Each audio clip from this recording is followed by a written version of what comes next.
Telangana CM Revanth Reddy deputy CM Mallu Bhatti Vikramarka ప్రధాని నరేంద్ర మోదీతో భేటీ అయ్యారు. తెలంగాణలో కాంగ్రెస్ ప్రభుత్వం ఏర్పడిన తర్వాత మొదటిసారి ప్రధానితో భేటీ అయ్యారు రేవంత్ రెడ్డి భట్టి. రాష్ట్రానికి రావాల్సిన నిధులు, ఇతర అంశాలపై ప్రధానితో చర్చించారు.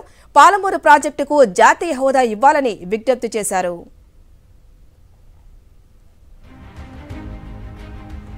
ఇక ఈ భేటీ గురించిన మరింత సమాచారం మా ప్రతినిధి వెంకటేష్ అందిస్తారు. వెంకటేష్, చెప్పండి, ఈ భేటీ ఎటువంటి ప్రాధాన్యత సంతరించుకుంది, ఎటువంటి అంశాలు చర్చకు వచ్చాయి? ముఖ్యమంత్రిగా రేవంత్ రెడ్డి బాధ్యతలు స్వీకరించిన తర్వాత తొలిసారిగా ప్రధానమంత్రి నరేంద్ర మోడీతో సమావేశమయ్యారు. ఈ సమావేశంలో ఉప ముఖ్యమంత్రి మల్లు భట్టి విక్రమార్క కూడా ఉన్నారు. తెలంగాణ రాష్ట్రానికి రావాల్సినటువంటి గ్రాంట్లు, అలాగే నిధులు, బకాయిలపైన ప్రధానంగా ఈ సమావేశంలో చర్చిస్తున్నారు.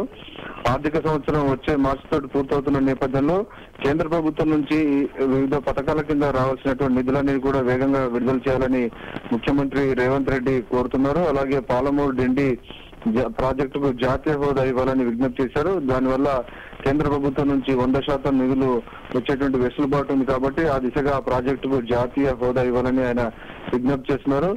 వీటితో పాటు రాష్ట్ర ఆర్థిక పరిస్థితి దిగజారిపోయింది, పూర్తిగా అప్పుల కుప్పగా మారిపోయిందని ఇప్పటికే ప్రభుత్వం ఒక శ్వేతపత్రం ప్రకటించినటువంటి నేపథ్యంలో ఈ అంశాలన్నీ ప్రధానమంత్రి దృష్టికి తీసుకెళ్లి ఆ మేరకు తెలంగాణ ప్రభుత్వం, తెలంగాణ రాష్ట్రం ఆర్థిక లోటును ఎదుర్కొన్న నేపథ్యంలో ఆ మేరకు తెలంగాణ రాష్ట్రానికి ఆర్థికంగా చేయూతనందించాలని విజ్ఞప్తి చేస్తున్నారు. సో మొత్తానికి ఆర్థిక అంశాలు ప్రాతిపదికగానే ఈ అంశానికి సంబంధించినటువంటి అన్ని అంశాలపైన వినతి పత్రం సమర్పిస్తున్నారు. వివిధ గ్రాంట్స్ రావాల్సి ఉంది. అలాగే ఏపీ విభజన చట్టంలో కూడా చాలా అంశాలు ఇంకా పెండింగ్ లో ఉన్నాయి. ప్రధానంగా ఢిల్లీలో ఉన్నటువంటి ఏపీ భవన్ విభజన జరగలేదు.